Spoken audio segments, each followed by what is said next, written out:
చేశారు, తర్వాత ఆయన నాన్ ఫోకల్ కేసారు, అది వేరే విషయం అనుకోండి. ఇలా అయితే చట్టం మేమైనా ఎవరైనా ప్రభుత్వాలు చేసేటప్పుడు పోలీసులే గుండాలతో, పోలీసులే తెలుగుదేశం కార్యకర్తలతో, పోలీసులే క్రిమినల్స్తో ఏకమైపోతే సమాజం ఎక్కడ పోతుంది? ఇలాంటి ప్రెసిడెన్స్, ఇలాంటి ఆచారం ఈ రాష్ట్రానికి అవసరమా కాదా? విఘ్నులైనటువంటి తెలివిగల ప్రజలు, ఏ పార్టీ వారైనా, తెలుగుదేశం, జనసేన, సిపిఐ, సిపిఎం, ఏ పార్టీ వారైనా ఆలోచించుకోండి అని మనం చేస్తున్నాం. ఎక్కడా కూడా దీన్ని వదిలిపెట్టే ప్రశ్న.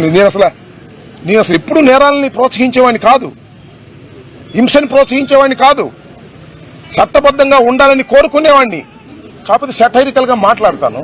సెటైరికల్గా మాట్లాడితే నన్ను ఉంచేస్తారా, నన్ను లోపల పెట్టేస్తారా, నా ఇల్లు తగలేస్తారా? ఏంటి అన్యాయం?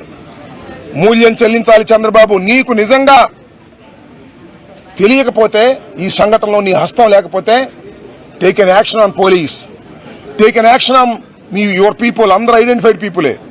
నీకు తెలియకపోతే వాళ్ళ మీద యాక్షన్ తీసుకో. తీసుకుంటే నీకు తెలియదు అనుకుంటారు. నీకు తెలిస్తే రాష్ట్ర ప్రజలకు క్షమాపణ చెప్పు. ఏమంటావండి? అశాంతి ఉంటే ఇండస్ట్రీలు రావా? మరి ఇదేంటి అంటారు? 7 గంటల సేపు ఎక్స్ మినిస్టర్ ఇంటి మీద పడి దాడి చేస్తుంటే ఇది అశాంతి కదా? ఎవడొస్తాడు ఇండస్ట్రియలిస్టు?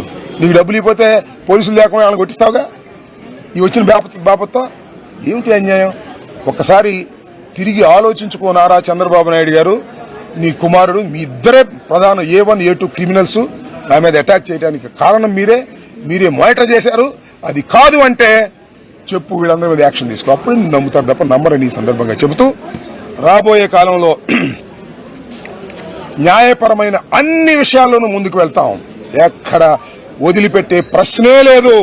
ఈ పోలీసు అధికారుల్ని వదిలిపెట్టే ప్రశ్న లేదు, నా మీద దాడికి వచ్చిన వాళ్ళని వదిలిపెట్టే ప్రశ్న లేదు, చంద్రబాబుని, లోకేష్ని వదిలిపెట్టే ప్రశ్న లేదు.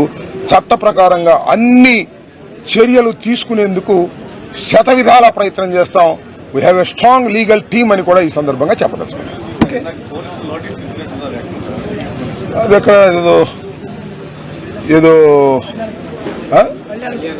కళ్యాణదుర్గం పోలీసులు వచ్చారు, వాళ్ళకి ఇంకా ఆర్డర్ లేదంట. ఈ కళ్యాణదుర్గం పోలీసులు ఎవరో తెలుగుదేశం లీగల్ సెల్ వాళ్ళు ఆ రోజున ఇచ్చినటువంటి కంప్లైంట్ రిజిస్టర్ చేశారు. అదే 36 కేసులు రిపీటెడ్ గా ఉన్న కేసుల్లో ఆ క్రాష్ చేశారు.